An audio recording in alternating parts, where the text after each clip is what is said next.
This is very bad news for Wyoming Valley. There is a possibility that we may contain it, but it's only a possibility. We don't want to scare anybody, but the time is important.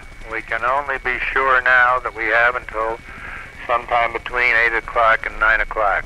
From the air, I would say that Wilkes-Barre is probably the hardest hit community I have seen. Harrisburg is severely damaged, so is Steelton. Bloomsburg is inundated, and part of the area, looks like the McGee Carpet Works and the whole Bloomsburg Fair are underwater.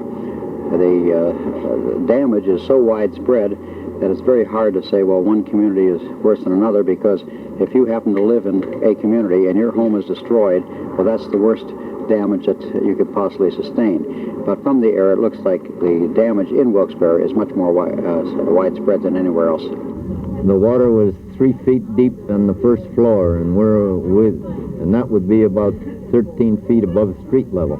We had to go in a boat. The state police just came and told us we just say out. You can go peaceably or you can be carried out. Take your choice. So we left. I'm looking for my son, Frank Chernitzky Jr. He works at the Nesbitt Hospital. I understand they moved him out, but I don't know where. I've been there since 1930. How high did the water get there? 3401. And that's about 7 feet less than what you experience now. Yes, that's right. In 1972, the weather reports indicated there was a hurricane off the coast, and we may not be affected. Then as it drew closer to us, there was more rain in the forecast, and although we were probably expecting some rain, considerable rain, nothing like the foot of rain that eventually fell. Lewistown sits in a flood-prone area, as does many parts of Mifflin County, and all the adjoining tributaries feed down into this part of the county. So all the rain in the mountains beyond us eventually made its way here. The flood of '72 sort of snuck up on us. Agnes, the hurricane, sort of spent a little more time over Pennsylvania, at least we were told that. The weather forecast changed, and we realized more rain was going to fall than we anticipated. A lot of the flood-prone areas began to look to the water level and anticipated the rise. Rain was the significant issue. It would come in buckets. It would inundate the streets. The storm sewers couldn't handle it. Certain parts of town are the first to go in terms of flooding when the Juniata is over its banks. And a lot of the outlying streams and towns also were experiencing minor flooding, at least in the beginning.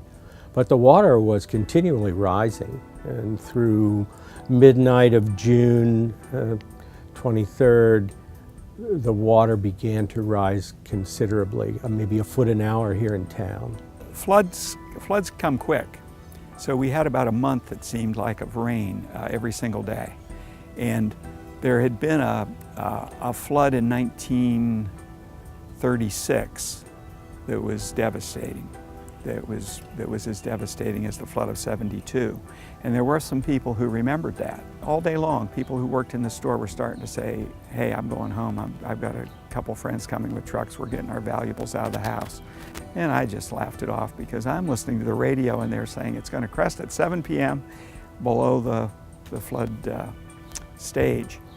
About 7 o'clock, the power went off. So we lost contact with the world, but we lit candles and kept bailing water. About midnight, I decided I needed to come up and look up and down the street and see what other people are doing, and there wasn't a car on the street.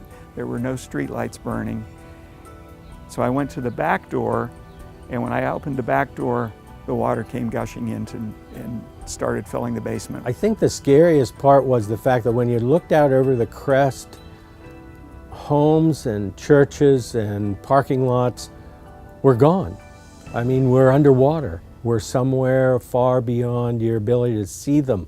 And the water level was on treetops. About the third day, evening of the fourth, the crest had passed, the water slowly receded, And perhaps that was the more horrible part of it, because people then saw what remained of their homes and places of business.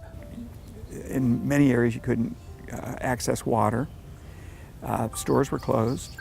Many people were just locked in their houses. They couldn't get through going in any direction because they weren't underwater, but the roads were all underwater that they would use to get anywhere.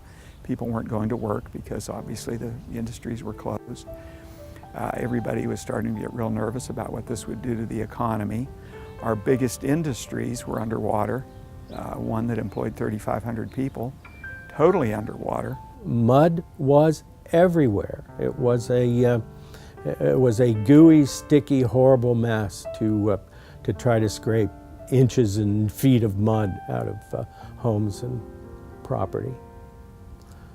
Cars were upturned, buildings were on their sides, culverts were washed out, whole road beds were exposed down to the bedrock.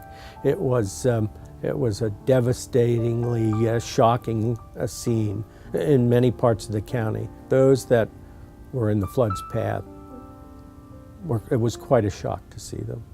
Childhood memories, photo albums. I had a massive record collection that had been my passion since I was in about 10th grade and got my first record player. You learn that nothing's forever.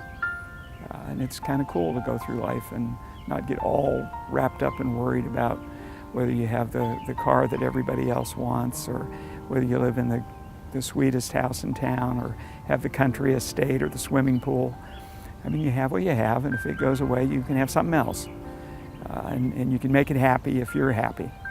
And that's the only real big lesson that I'd say I carry with me every day.